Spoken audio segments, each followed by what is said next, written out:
के कुछ हिस्सों को मैंने अपने कैमरा से कैप्चर किया, जिसको मैं आपके साथ शेयर करना चाहता हूँ।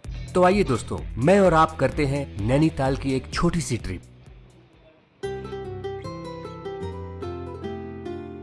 इस वीडियो में मैं आपको नैनीताल के बारे में कुछ रोचक बातें भी बताऊंगा, कुछ पौराणिक कथाओं का जिक्र भी करूंगा।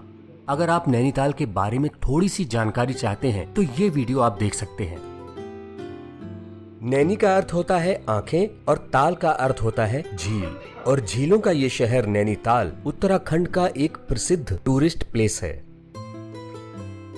दोस्तों, नैनीताल समुद्र तल से लगभग 6,837 फीट ऊपर है, और यकीन मानिए आप नैनीताल को जिधर से भी देखेंगे उधर से ही ये आपको बेहद खूबसूरत नजर आएगा। गर्मियों के मौसम में भी नैनीताल का तापमान 24 से 25 डिग्री सेल्सियस के ऊपर नहीं जाता। पहाड़ों के बीच बसा हुआ नैनीताल झीलों से घिरा हुआ है, और इसीलिए इसको झीलों का शहर कहा जाता है।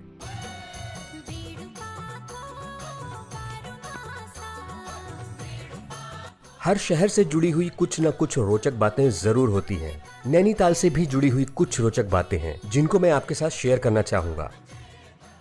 मैंने कहीं पढ़ा है कि सन 1840 के पहले नैनीताल के बारे में लोगों को बहुत ही कम जानकारी थी, और कब और कैसे नैनीताल के बारे में दुनिया के लोगों ने जाना, इसकी कहानी भी इंटरेस्टिंग है।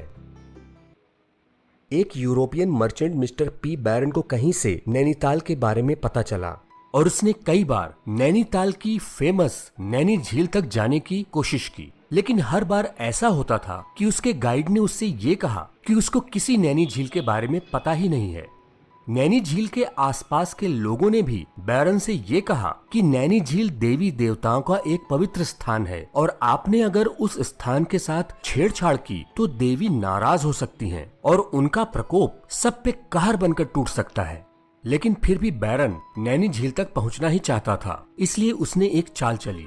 बैरन ने सुना था कि नैनी झील के पास के गांव का एक मुखिया है जिसका नाम है नरसिंह, जिसने नैनी झील के आसपास के एरिया को अपनी पैतृक संपत्ति बताया है, और उसके लिए कोर्ट में एक केस भी डाला है। वो मैटर अभी तक कोर्ट में पेंडिंग था। बैरन ने नरसिंह से रिक्वेस्ट की कि वो बस नैनी झील को देखना चाहता है। उसके बहुत रिक्वेस्ट करने पर नरसिंह उसको झील के रास्ते से नैनी झील तक ले जाने को तैयार हो गया। बैरन नरसिंह और अपने कुछ दोस्तों को साथ लेकर नैनी झील में पहुंचा।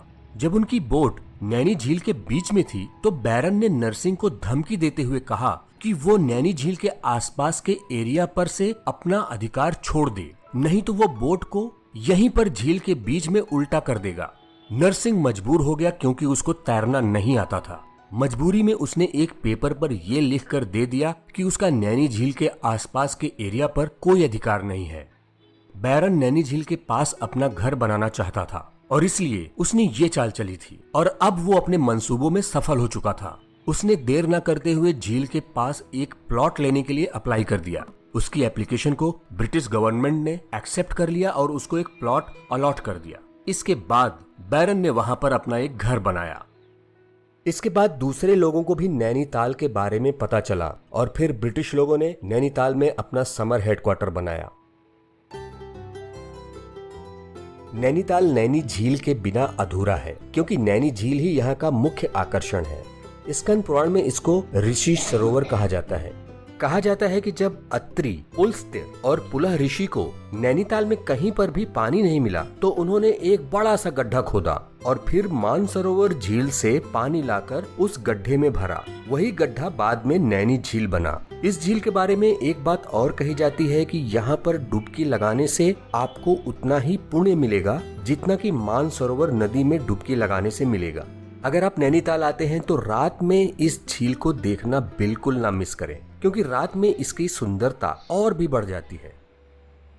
पौराणिक कथाओं के अनुसार नैनी झील के बारे में लोग ये मानते हैं कि जब भगवान शिव सती के मृत शरीर को लेके कैलाश पर्वत जा रहे थे, तब रास्ते में जहाँ जहाँ पर सती के शरीर के अंग गिरे उन जगहों पर शक्ति पीठों की स्थापना हुई। नैनी झील के पास सती की आंख गिरी थी और इसीलिए यहाँ पर नैना देवी मंदिर की स्थापना की गई।